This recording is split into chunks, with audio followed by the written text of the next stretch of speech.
په آینه کې مې د خپل ذات تماشه کوله، درد چې به واخیستم اکثر به مې نشه کوله. په آینه کې مې د خپل ذات تماشه کوله، درد چې به واخیستم اکثر به مې نشه کوله. په دې دنیا کې خو په هیچا باور نه کېږي، اوس ستورو ته ځکه مې د خپل ژوندون کیسه کوله. په دې دنیا کې خو په هیچا باور نه کېږي، اوس ستورو ته ځکه مې د خپل ژوندون کیسه کوله. زندگی څنګه وي خو بس داسې زندگی وه زما، لکه یتیم به مې د بل چا در ته شپه کوله. ډېر ښه دی، ډېر ښه دی. زندگی څنګه وي خو بس داسې زندگی وه زما، لکه یتیم به مې د بل چا در ته شپه کوله. په موږ غریبو د غربت انتها دومره وه چې موږ به د شولو په خشاک ځان ته پرده کوله. بیا ووایه یاره دا شعر بیا ووایه. په موږ غریبو د غربت انتها دومره وه چې موږ به د شولو په خشاک ځان ته پرده کوله. زه چې به کله لږ ناوخته له روزګاره راغلم، مور به مې ماته انتظار په دروازه کوله. زه چې به کله لږ ناوخته له روزګاره راغلم، مور به مې ماته انتظار په دروازه کوله. او په ماشومتوب کې به چې کله ویدېدم ناصحه، مور به مې ماته میوندي جګړو کیسه کوله. په ماشومتوب کې به چې کله ویدېدم ناصحه، مور به مې ماته ماشومتوب کې به چې کله ویدېدم ناصحه، ماته مې مور د میوندي جګړو کیسه کوله. او اکمله نورو کتابونو نه بېزاره نه وم، خو ما به تل په یو قرآن ډېره عقیده کوله. او دغه شعر مې نن لیکلی ده، نو خدای څنګه مرحلې په ما تیریږي، له غربته ډکې شپې په ما تیریږي. خدای څنګه مرحلې په ما تیریږي، له غربته ډکې شپې په ما تیریږي. یقین نه کوم که روغ شم ستا له رنځه، اوس به لږې زمانې په ما تیریږي. ډېر ښه شعر دی، بیا ووایه. یقین نه کوم که روغ شم ستا له رنځه، اوس به لږې زمانې په ما تیریږي.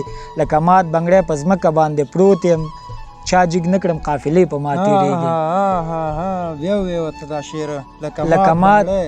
لکه مات بنګړی په ځمکه باندې پروت یم، چا جګ نه کړم قافلې په ما تیریږي. ته قدم قدم د بل سره روان یې، ته قدم قدم ته قدم قدم د بل سره روان یې، خدای کرم د ستا سایې په ما تیریږي.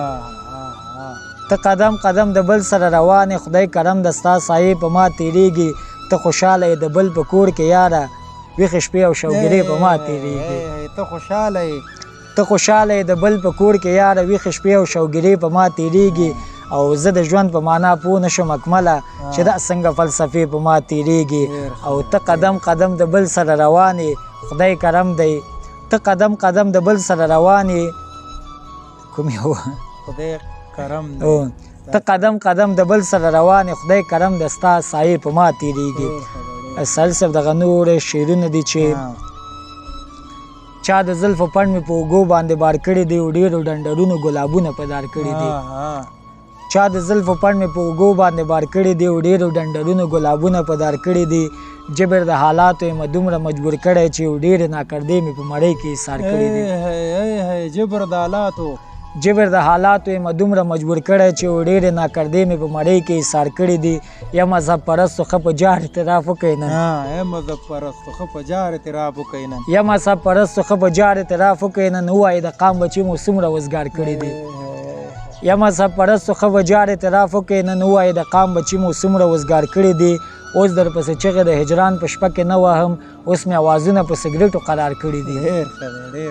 اوس در پسې چغې د هجران په شپه کې نه وهم، اوس مې اوازونه په سګریټو قرار کړي دي. هره شپه ستا یاد کې ډیوې بلې کړم، وژاړم ډېرې ویښې شپې مې د بابا په مزار کړي دي. هره شپه ستا یاد کې ډیوې بلې کړم، وژاړم ډېرې ویښې شپې مې د بابا په مزار کړي دي. اوس به ټول کبان زما په حال باندې ژړا کوي، ستا د لاسو نښې مې په سیند کې ګزار کړي دي. اوس به ټول کبان زما په حال باندې ژړا کوي، ستا د لاسو نښې مې په سیند کې ګزار کړي دي. یا اکمله اوس که د لحد غېږه کې پروت یم، خیر که یم ویده خو پښتانه مې بیدار کړي دي. او اوس در پسې یا اکمله اوس که د لحد غېږه کې پروت یم، خیر که یم ویده خو پښتانه مې بیدار کړي دي. او یا مذهب پرستو ښه په جار اعتراف وکړئ نن، ووایي د قام بچي مو څومره روزګار کړي دي. څو نور شعرونه دي چې درد یم که رحمت یم باران یم، اوس راوړېدلی له اسمان یم. درد یم که رحمت یم که باران یم، سلوماني شاعري ده. درد یم که رحمت یم باران یم، اوس راوړېدلی له اسمان یم. څه وکړمه هېڅ ویلی نه شمه، څه وکړم له ژبې اویزان یم. څه وکړم هېڅ ویلی نه شمه، څه وکړم له ژبې اویزان یم. وایه که نه کومه لاره ونیسم، ډوب یم غمو کې سرګردان یم. مینه مې دا ستا به بل چا نه لوري، وګوره چې څومره بدګمان یم. او ما خو د مجنون عادت خپل کړی دی ستاسو د کوڅې دروازه بان یم ما خو د مجنون عادت خپل کړی دی ستاسو د کوڅې دروازه بان یم او ته مې په غمو کې روغړون وړه بس ته هم دومره دی وروره